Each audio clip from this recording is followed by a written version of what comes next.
You hear that music, it brings back so many memories, doesn't it? And when you see this tape of this special, you should forget how many great moments they gave us. It's a lot of fun. All right, she's an American icon, world-renowned for her singing, acting, and directing. Here's the one and only Cher.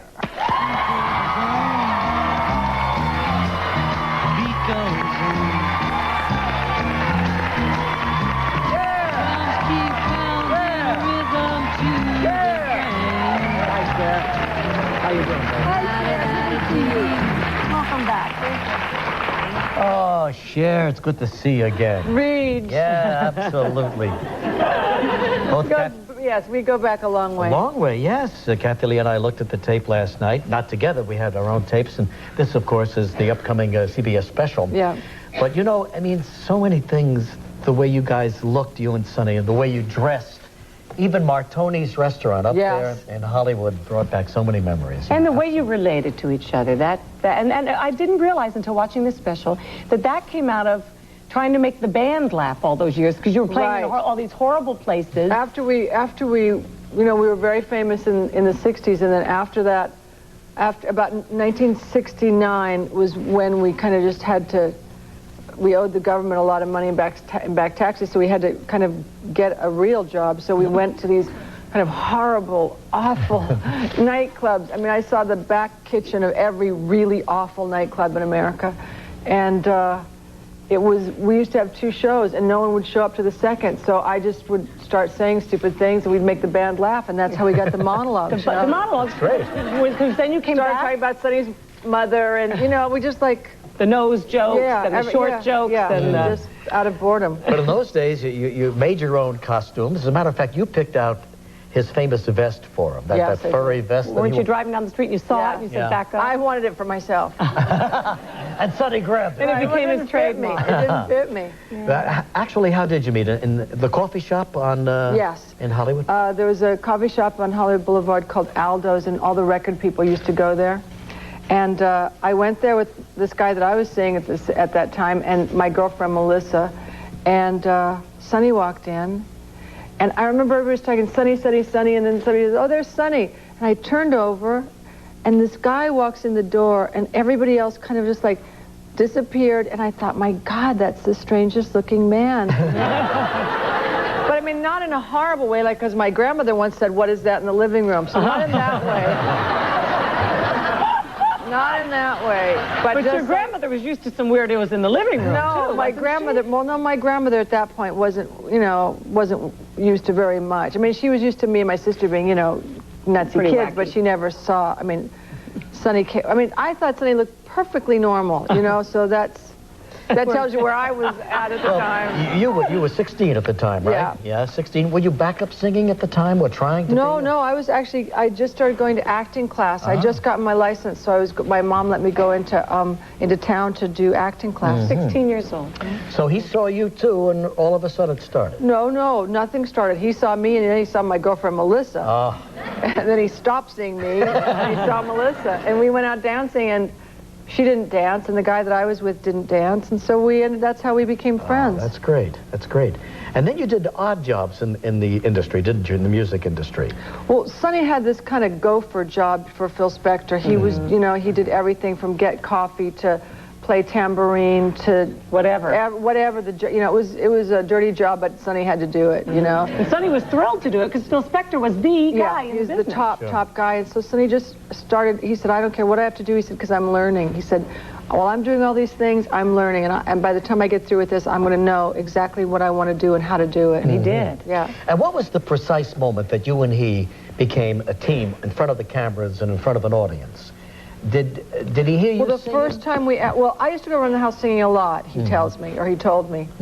And he said, you know, I could just tell that you wanted to be something so badly, and you know, it just was oozing all out of you, and so he had me at the studio all the time, and then this night this girl didn't show up, and so I went in and started to do background, and at one point Sonny said, you know, we've got to leave Philip, and so the first night we ever played live was my mom's birthday, June the 9th. I guess it was 64, I'm not sure. And it was at this place called the Purple Onion that my uncle owned.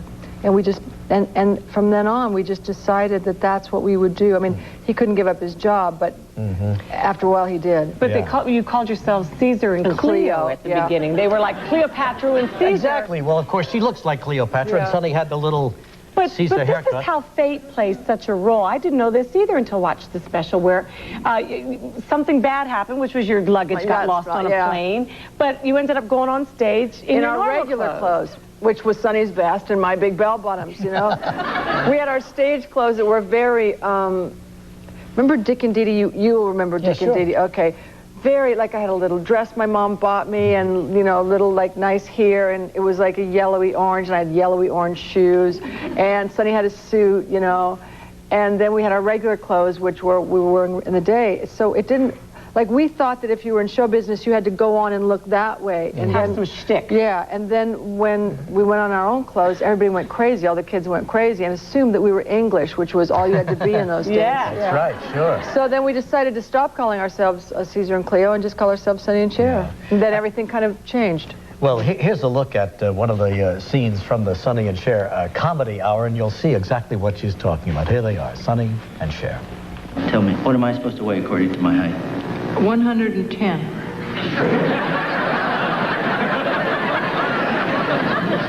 Look under men, Cher. They don't have your height under men. Don't rub my nose. Why? You always liked me to rub your nose. When we'd come home at night and get in bed alone, you used to say, Sonny, I'd say, what? Rub my nose.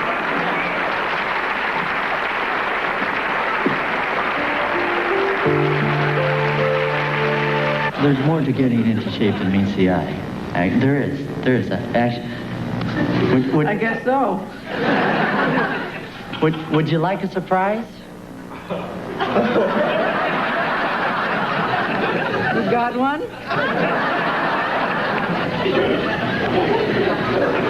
If you got one, I'm surprised.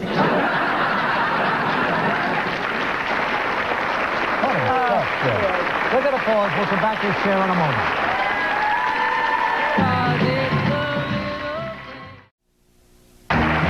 We're talking with Cher about her special, Sonny and Cher. It'll be on tomorrow night on CBS. And, of course, Cher is the cover of People magazine. What is that, about the 15th time, Cher? I don't know. Well, you had a lot to say in this one. To Cher, uncensored, big interview with Jim Jerome. I hate my 50s. Didn't know you were in your 50s. No, what I said was my 50s suck. Oh, that's what you said. Accurately. Quote me. Quote me accurately. Okay. No, I know that everyone's supposed to say that, oh, it's wonderful and I never felt better and I really know who I am and all that, whatever. But my particular experience is no. You know, I'd rather be 40. Yeah. And you'd rather be in love, too, right? Well, I would rather be in love if it's like I'm not the kind of person who makes Mr. Wrong Mr. Right for right now. You know, I'd rather wait and really find somebody, and I don't mind being alone. It's not a preference, but it's certainly all right with me. But don't you think that a lot of men would be a little bit intimidated about asking you for a date? Yeah. You got a problem with that? Those guys need not apply. Hey, if you can't do the job, lay out. Who would it be, though, Cher? Who is man enough for you?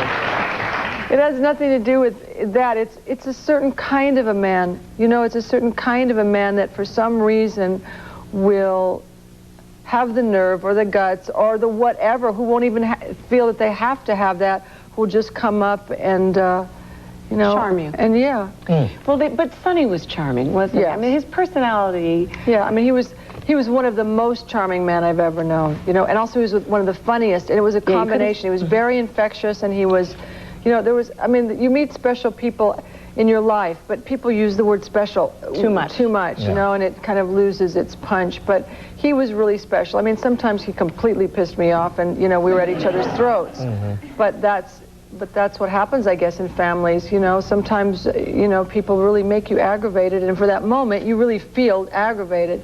But he always managed to make me laugh or turn me around. Do you have any regrets, Cher? Because there were some times when you guys did say some pretty awful things about one another. Yeah, you know, somebody asked me that today, and they said, you know, would you take anything back? And I said no, because that was our relationship. And it was honest, It's like, you know, it wasn't important for us to be nice to each other all the time. It wasn't important to pull the punches. You know, he and I were we were so close in a way that it just, all the nicety stuff just didn't enter into our relationship. Chastity said she'd never seen you the way you were when she told you about Sonny's death. Yeah, that was I think the hardest moment in my life. Just because it was so unexpected? Or? Well, because I never thought I was going to be faced with that. You know, I mean, you think that something's going to happen in your life, but you get up in the morning and you go to sleep and you just think, oh my God, I have to pay the rent, or oh my God, I lost this, or oh my God, my child's really a pain, or you think of a million things. You do not think that you're going to get a telephone call that is going to completely and utterly bring you to your knees. And that's what happened. And a lot of people will always remember that moment when they heard that, you know, that tremendous accident up there. That's why I feel it's important. This show is important because it gives you a look about who he was from his youth to how we met to what he got kicked out of Inglewood High School for bringing the first black rock and roll group to the senior prom. You know, I mean, it gives you more of a rounded idea of who he was. Well, you'll see it all tomorrow night on CBS at, what time? Does anybody know? 8 o'clock. 8 o'clock at night, the Sonny and Cher comedy special. Thank you very much, Cher, for being here. Great to see you again. We'll be right back in a moment. Stay with us.